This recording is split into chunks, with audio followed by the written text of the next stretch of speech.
Ladies and gentlemen, please welcome your therapist in mind, Dr. Will Miller.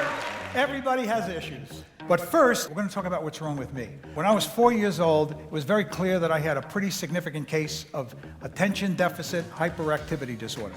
And mine was pretty bad. Get this, check this out.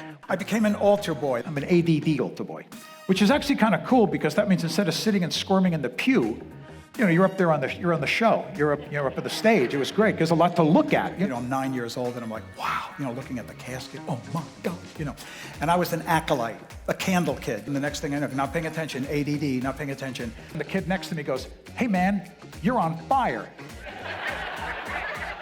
I turn, I stood too close to my candle, and my big surplus went up in a huge flame.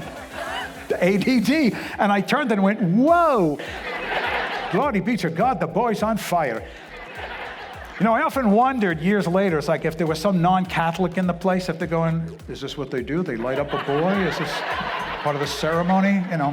Now let's talk about you. We're very poorly designed physiologically to handle chronic stress. Guess what we got? Where am I? Who am I bothering? What's going on? You're a nervous wreck. The guy from whom I learned the most was a primatologist. He had to pick out a species, and he chose baboons. You ever see a baboon? Always wish they were wearing slacks. Wow, turn around. The reason he chose baboons is because, like us, they live in highly socialized communities. What Americans have grossly underestimated is that factor. The social. So we're here tonight, for example, because when spirits collect in love, we can do anything.